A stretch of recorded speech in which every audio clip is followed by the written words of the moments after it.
When people ask me why I don't go home for the holidays anymore, I just smile and say, I've got everything I need right here. What I don't tell them is that everything I need fits in a single kitchen drawer, a few spices, a metal pot, and, of course, a couple packs of ramen. Sounds sad, right?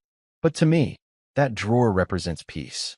My name's Joel, I'm 29, and I'm the black sheep of my family. Not because I did something scandalous or unforgivable, but because I never played their game. Growing up, I was always the weird one. I liked books more than sports, volunteered at the library instead of going to parties, and actually enjoyed being alone. My older brother, Marcus, was the golden boy. Star quarterback, loud, charming, every teacher's favorite even when he failed tests. My little sister, Kayla, was the baby and knew exactly how to cry her way out of anything. Me? I was invisible, unless they needed someone to blame for something going missing or to mow the lawn because Marcus was busy training and Kayla had cramps again. I moved out as soon as I could. Full ride to a state college 3 hours away, which was the farthest I could get without losing the scholarship.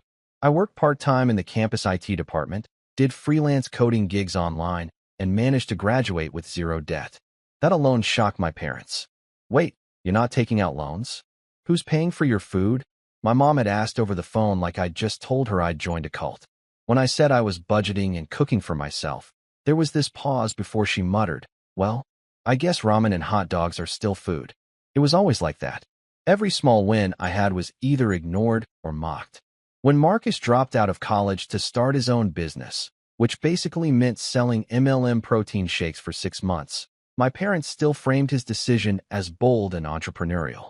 When Kayla failed 2 semesters in a row but posted a cute selfie at graduation pretending she'd made it, Mom proudly reposted it, with so proud of our little genius. But when I got promoted to a full-time role at a tech company straight out of college, I told them over dinner and Dad blinked, then asked, so, what exactly do you do again? Fix computers? Still, I kept trying. I'd show up to family birthdays with gifts I'd spent weeks planning and saving for. Like the time I got Marcus a signed jersey from his favorite team, only for him to smirk and say, didn't you just get promoted? I thought you'd be able to afford something better. Or when I took Kayla out for a spa day for her 24th birthday, and she posted about it on Instagram like it was from her boyfriend instead. No tag, no mention. But the thing that really did it, the moment that carved a permanent line between me and them, happened last Christmas. I decided, against my better judgment, to spend the holidays back home. I hadn't been there in 2 years and thought maybe, just maybe, things would be different. I'd gotten everyone thoughtful gifts again, even nicer this time. For Mom, a custom necklace with all our birthstones. For Dad, a high-end whiskey tasting set. For Kayla, a pair of noise-canceling headphones she'd been eyeing. And for Marcus, a smartwatch because he kept bragging about his new fitness routine. I wrapped everything myself. Even used those little hand-tied bows and tags with their names in calligraphy, something I'd picked up watching crafting videos when I was bored. When I walked in on Christmas Eve, arms full of gifts, Mom barely looked up from her phone. Dad grunted from the recliner. Kayla yelled from the kitchen, hope you didn't get me clothes again, Joel. I'm not a grandma. I laughed it off. This was normal. Rude, but familiar. We had dinner, exchanged small talk, and eventually got to the gift exchange. They had all their gifts stacked in a pyramid by the tree, big glossy boxes with ribbons, designer bags, and stacked electronics. Mine weren't even in the same pile. They were shoved off to the side, like misfit toys in a discount aisle. But I didn't say anything. I sat down and handed out my gifts, one by one. I watched them open them, feign polite reactions, then move on. Kayla didn't even open the headphones in front of me. Thanks, Joel, she said, already opening something shiny from her boyfriend. Marcus opened the smartwatch and said, oh, cool, then tossed it onto the couch like it was a pack of gum. My mom opened the necklace, blinked, then said, oh, that's sweet, and immediately went back to helping Kayla unbox her new iPhone. Then it was my turn. They handed me one small gift, wrapped in the comics section of the newspaper. No card, no bow, just a single, crinkled square. I already had a bad feeling, but I smiled and opened it anyway. It was a single pack of ramen. Beef flavor. The cheapest kind. I blinked. For a moment, I thought it was a joke. But then Marcus burst out laughing, followed by Kayla snorting into her mimosa. That's all you can afford to eat anyway, right?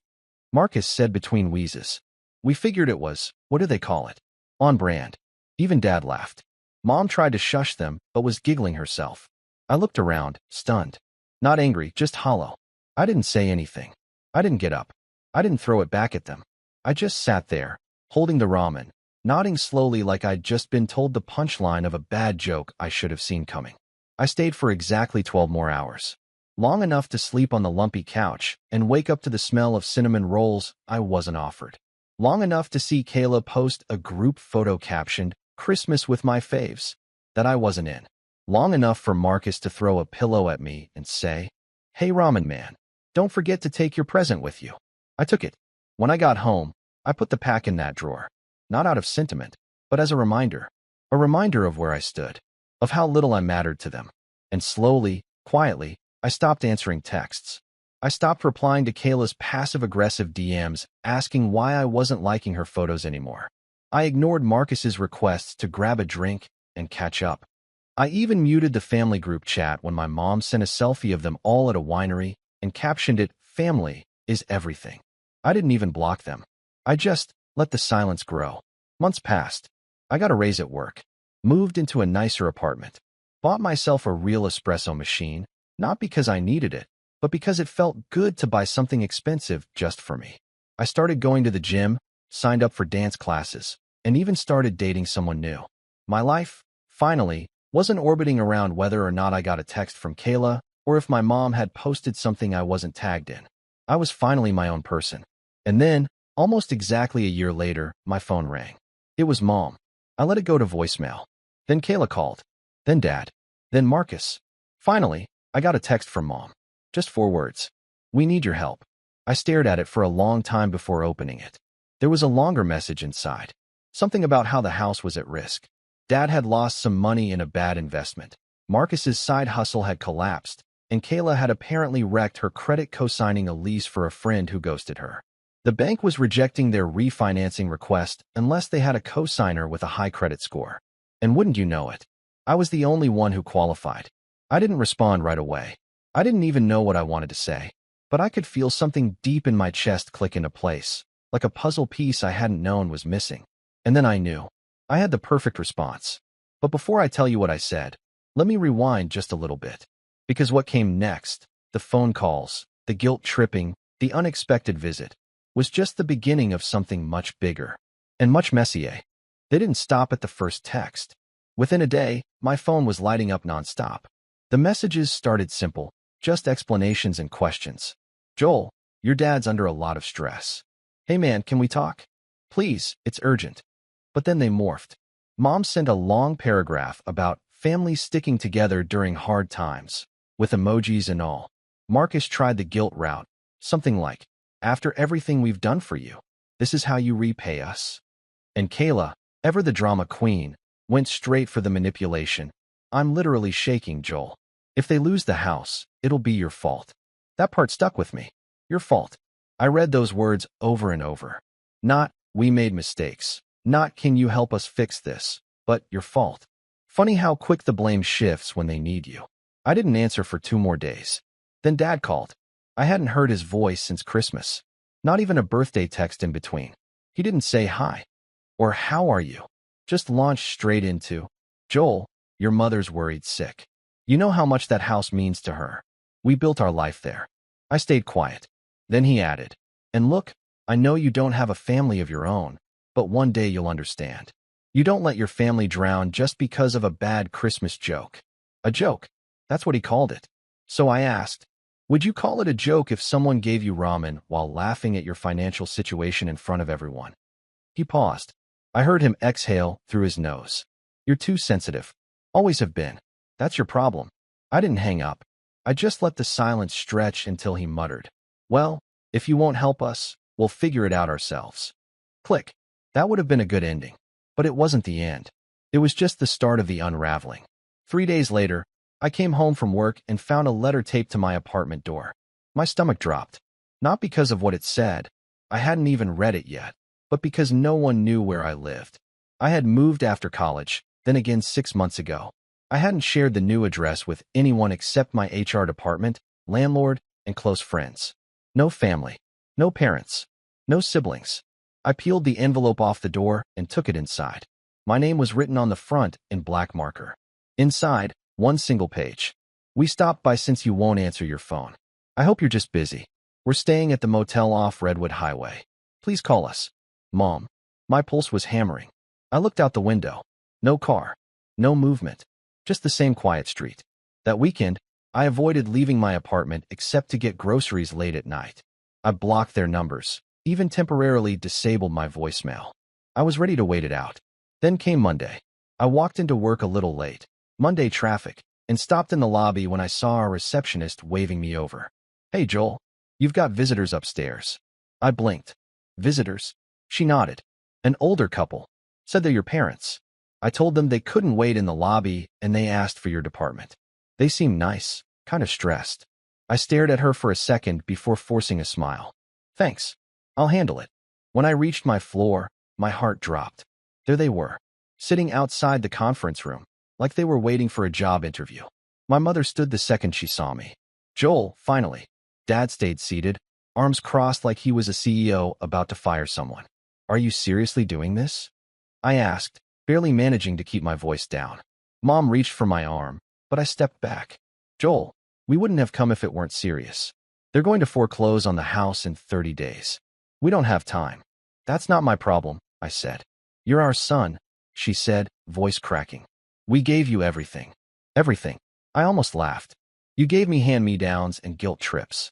You gave Marcus a car at 17 and told me to get a bus pass. You threw me under the bus for every missed chore, every bad grade that wasn't mine. I didn't even get a real Christmas gift until I moved out. She blinked. That's not fair. No, what's not fair is sitting at a dinner table with people who treat you like a stranger. What's not fair is giving you all expensive, personalized gifts and getting instant noodles in return while you laugh at me. And you want me to fix your mortgage? By then, a few coworkers were pretending not to watch. I didn't care. Dad finally stood. You're being dramatic. No, I'm being clear, I said. Leave. Now, or I'm calling security. Mom's face flushed. You do that? To your own parents? Already did it once, I said. When I left home. They didn't move right away. But eventually, Dad grabbed his coat, muttered something under his breath, and pulled her away. The receptionist didn't ask any questions when they left. But my manager pulled me aside later that day. Everything okay? He asked gently. I nodded. Family stuff. He gave a knowing smile. Been there. I thought that was the end. Really. I'd set my boundary. I'd stood my ground. Then Kayla posted a story that same night. It was a screenshot of my company's website. A picture of me in the employee spotlight section. Under it, she'd written, "Too busy being the golden child now, huh? Must be nice." The next one was worse. A boomerang of my parents in the motel parking lot, hugging each other with sad music in the background. Captioned, "Some people forget who raised them." The comments were brutal. Her friends piling on. One wrote, "Can't believe your brother turned out like that. Gross." Another said, "I'd be ashamed if my kid left me homeless." I didn't respond. I didn't post anything. But I watched. And it only got worse. Marcus got in on it too. He posted a meme of a guy stepping over another guy drowning, with "Me when my parents are homeless" as the caption and Joel labeled over the guy stepping. They turned it into a whole narrative. The ungrateful son. The selfish tech bro. The one who forgot where he came from. Even distant relatives started texting me. Cousins I hadn't spoken to in years. One aunt left a voicemail saying, "Joel, whatever's going on, you need to make it right. Your parents are devastated." The next week, I got a certified letter in the mail. An actual letter. They were getting creative. It was from a lawyer. Apparently, my parents were trying to list me as a financial reference for the refinancing loan, without my consent. They'd submitted paperwork claiming I'd verbally agreed, hoping the bank wouldn't check. The bank did check. And now the lawyer was representing the bank, informing me of the fraudulent attempt and requesting a signed denial to protect myself. That was when it really hit me. They hadn't just crossed a line. They detonated it. All the guilt tripping, the public humiliation, the "we're still your family" rhetoric, it was just bait. And when that didn't work, they tried to force it. Legally. That night, I sat at my kitchen table with the ramen pack in front of me. It was still there, unopened, wrinkled at the edges, but intact. And I thought about all the times I'd stayed quiet. All the family dinners where I swallowed my pride. The holidays where I showed up hoping for scraps of warmth, and the years I'd spent thinking maybe next time will be different. I looked at that pack of noodles like it was an old scar. Small, almost ridiculous, but still there. And for the first time, I smiled. Because I finally knew exactly what I was going to do. But before I tell you that, you need to know what happened when I walked into that motel the next day. I wasn't planning to go to the motel. Not at first. After the lawyer's letter, I figured the smart move was to keep my distance. Block them. Ignore the noise. Stay out of it entirely. That's what the rational version of me wanted. But there was this part of me, this stubborn, aching, still sore part, that needed to see it. Not just the damage they'd done or the lies they told, but them. In person. No more screens. No middleman. Just face-to-face, stripped of theatrics. So I drove to the Redwood Highway Motel on a gray Saturday morning. It had rained the night before, and the pavement was still wet, giving the entire place a washed-out, hollow look. The sign buzzed with half-lit neon, and I counted 6 cars in the parking lot, none of them familiar. Room 107.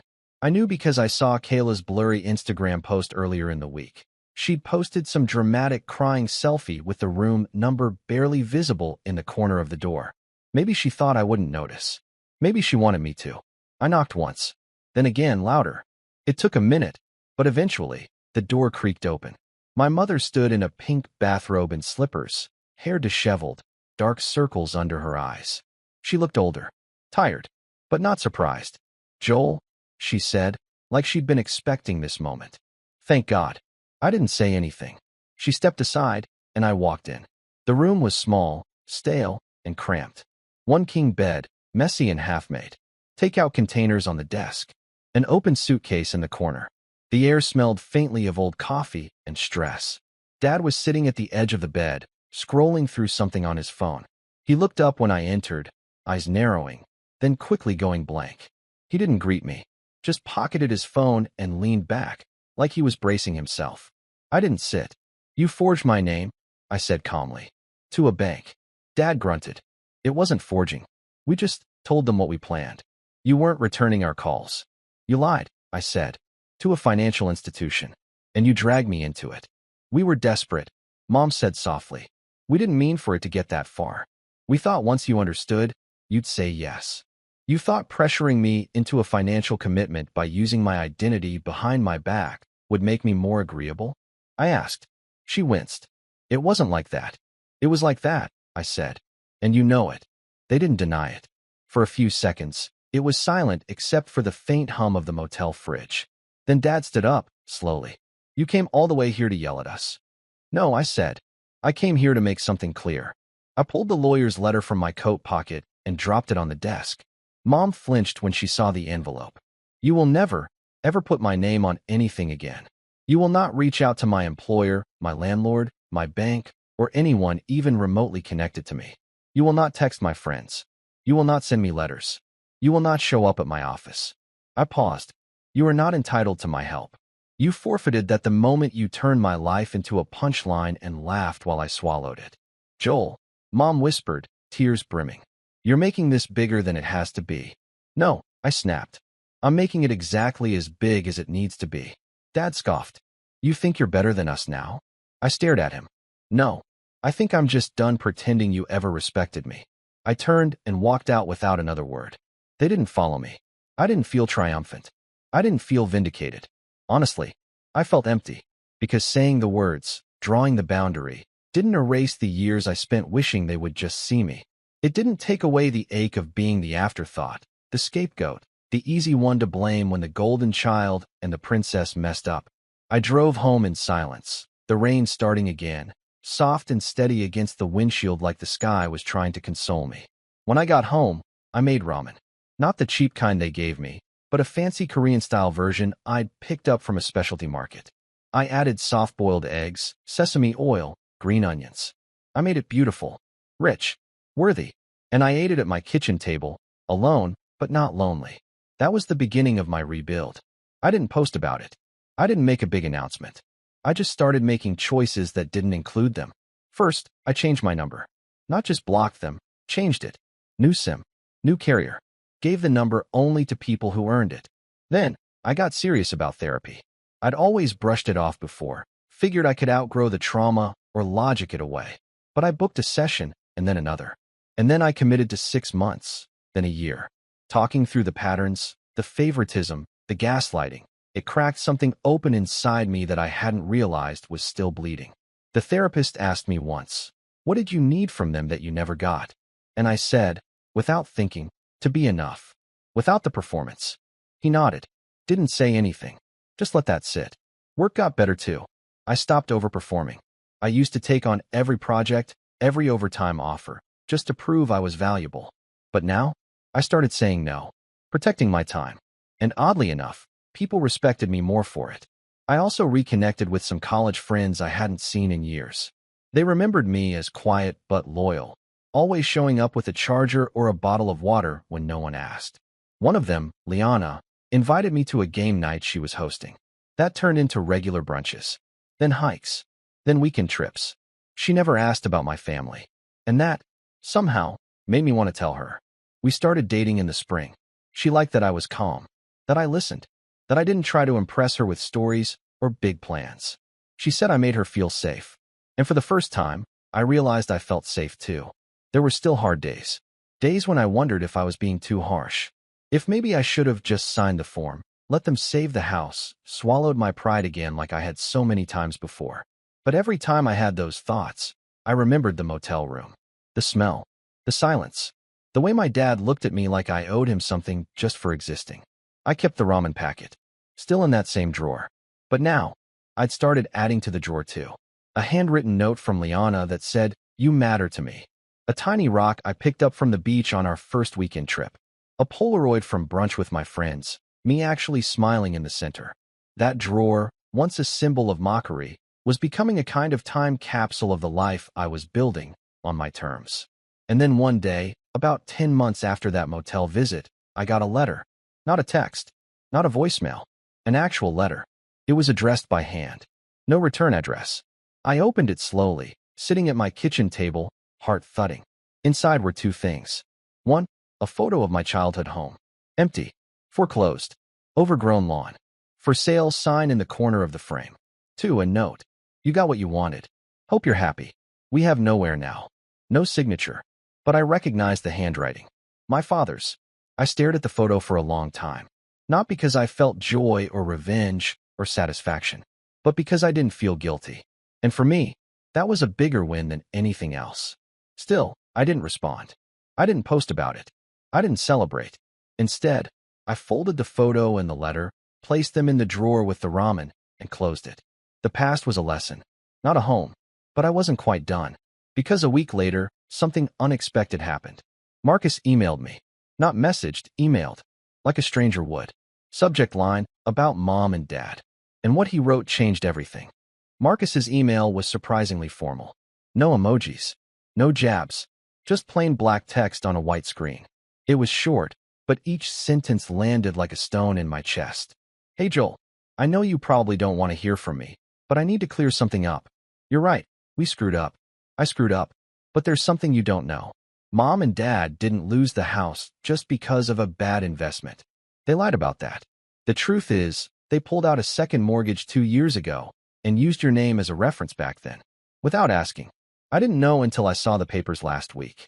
I'm sorry. I know that doesn't fix anything. But I thought you deserved to know.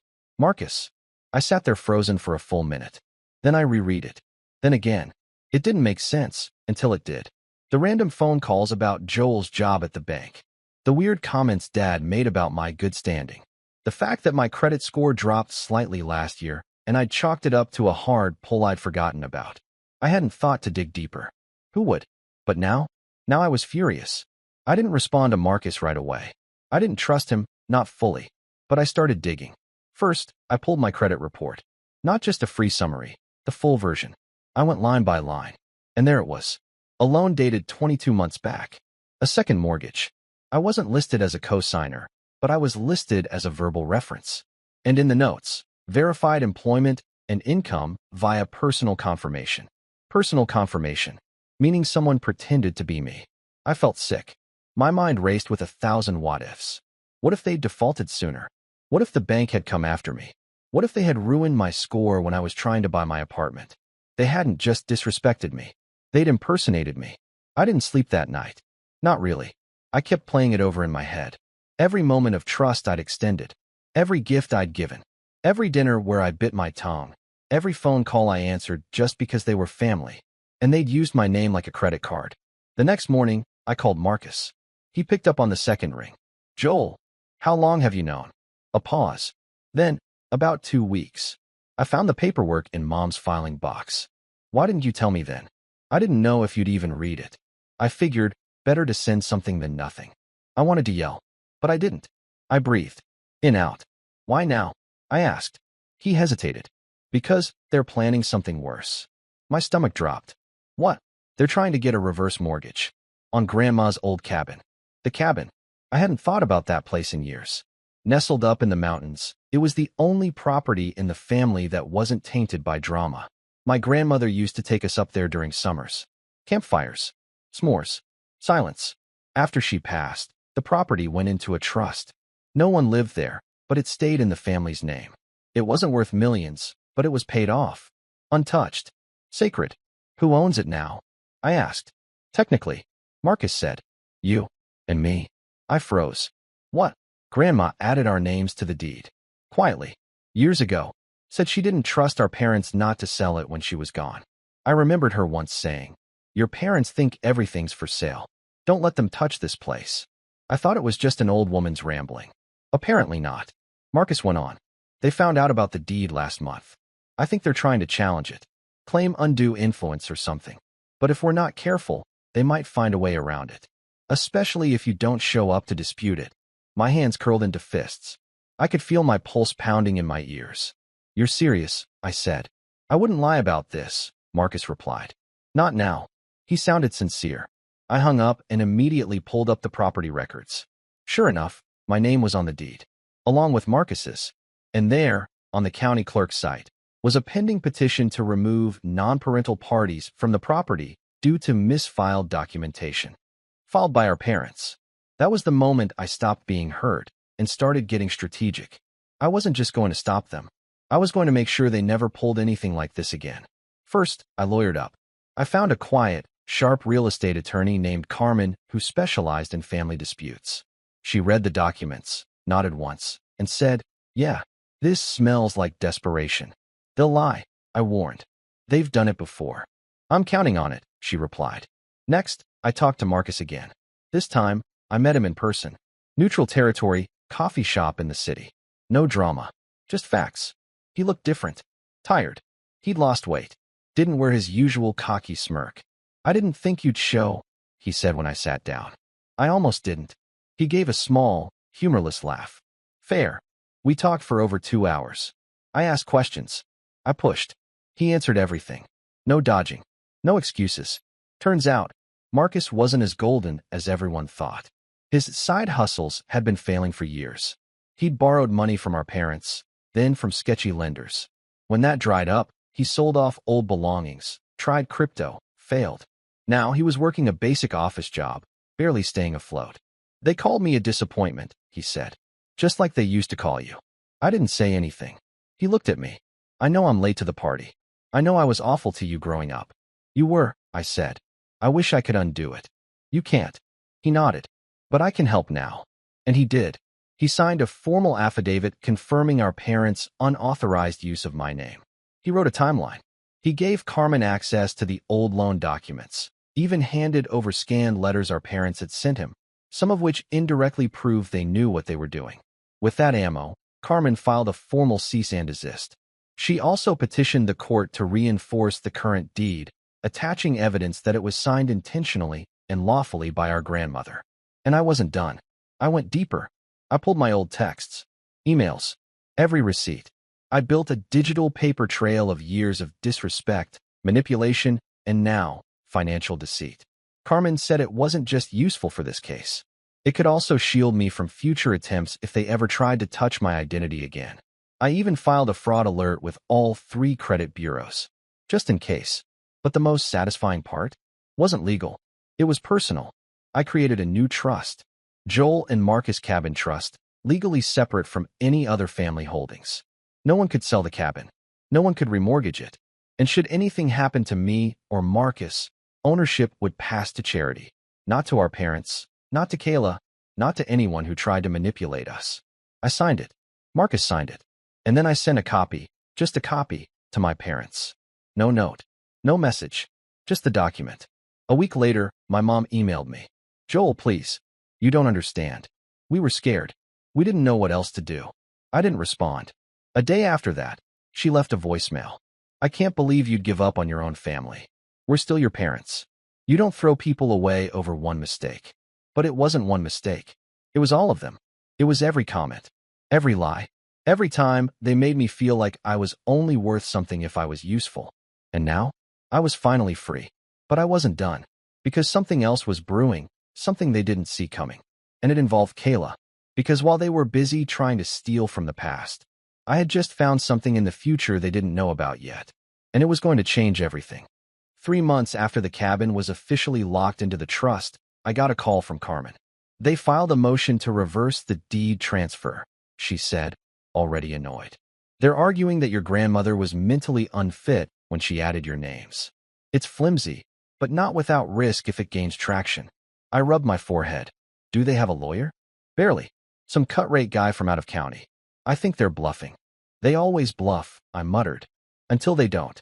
I hung up and sat with it. The anger had faded by now, replaced by something colder, sharper. I'd drawn the line, protected my name, my assets. But they were still circling, still trying to claw something from me. And that's when I remembered something Kayla once said, almost offhandedly, at a family dinner 2 years ago. If anything ever happens to the house, I'm first in line for the insurance payout. Grandma made sure of it. She knew Mom and Dad would screw it up eventually. At the time, it just seemed like more of her typical smugness. But now, in context, it clicked. She had been named a beneficiary. Grandma never trusted our parents.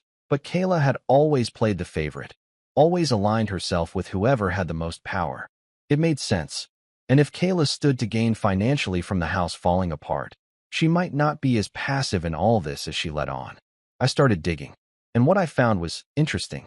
Turns out Kayla wasn't just struggling with credit because of a bad lease.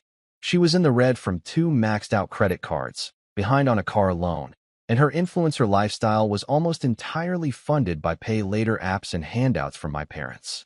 But more importantly, I found out she had recently filed her own petition, quietly, to claim full control of Grandma's cabin trust, arguing that Marcus and I were unfit to manage the property.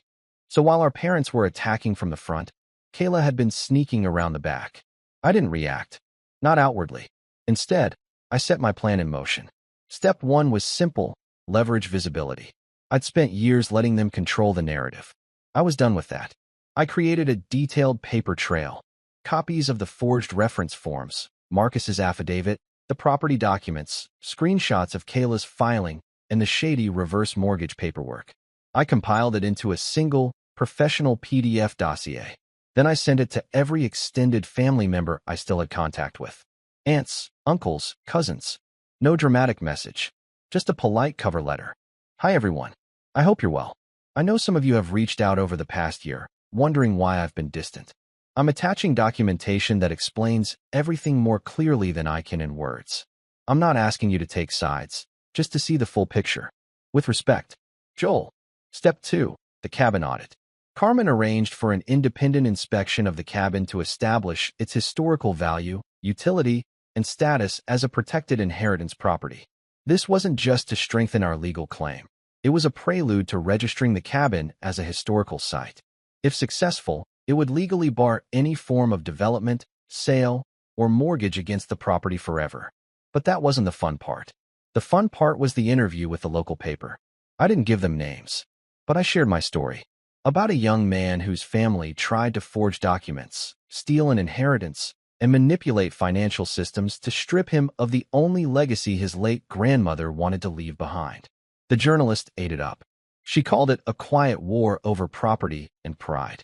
It wasn't a viral expose, but it made the front page of the Sunday Local with a photo of the cabin in fall colors, golden leaves all around. Guess who subscribed to that paper? My parents. And Kayla. Step 3, the final trap. I knew they'd retaliate. That was the point. I was done being defensive. I wanted them to lash out. So I baited them. I filed a quiet notice of property improvements with the county. Just a permit request, nothing flashy. It would be public record. It suggested we were planning to renovate the cabin and possibly lease it out to a wellness retreat program. The moment that hit the county site, the emails started coming in. First from my parents, threatening legal action, accusing me of profiting off stolen land. Then from Kayla. Hers was more dramatic. You think Grandma wanted you to turn her sacred place into some hippie Airbnb? You don't deserve that cabin.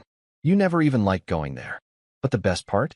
In her rage, she forwarded a thread of emails between her and our parents. In it, they openly discussed using my name to secure the second mortgage. Joel will never find out. Faking cognitive decline in Grandma's old medical files to challenge the deed. A backup plan to burn the cabin to the ground and collect insurance if all else fails. She didn't realize I was CC'd. She didn't realize I was watching. I printed everything. Then Carmen and I filed an official criminal complaint for identity theft, fraudulent use of a financial reference, and conspiracy to commit insurance fraud. The investigation took 6 weeks. They tried to weasel out of it, claimed the emails were jokes, said they never meant to follow through. Their lawyer tried to claim family disputes shouldn't be criminalized. But the banks didn't find it funny. Neither did the county. Kayla's influencer deals vanished overnight when the story hit Reddit. Not by me, but by someone in our extended family who'd seen the dossier and recognized one of her emails. Brands dropped her. Sponsors ghosted her. She posted a teary, shaky video titled, "I'm being cyberbullied by my own brother." But by then, no one cared. The police didn't arrest my parents. White-collar crime rarely looks like that. But the fraud charges stuck. They were fined. Heavily. Their credit destroyed. The reverse mortgage canceled. Their bank froze their joint accounts pending further review. They lost everything. The house. Gone. The cabin. Registered historical landmark. Untouchable. Now protected under the Joel and Marcus Foundation. A name we chose deliberately, knowing it would boil their blood every time they saw it. Marcus? He's different now. Humble. Quiet. We're not best friends. But we're allies. And that's more than I ever expected. Me? I kept going. New job. New apartment. Still with Liana, who stood by me through every tense phone call, every legal filing, every bitter late-night monologue. She says I'm calmer now. More sure of myself. I think she's right. Last week, I received a package. No return address. Inside, a single item. A pack of ramen. Same brand. Same flavor. Beef. There was no note. But I didn't need one. I took it into the kitchen, opened the drawer, placed it next to the original one, and smiled. They thought the ramen was a joke, but it turned out to be a prophecy, because now, I'm the one who gets to laugh.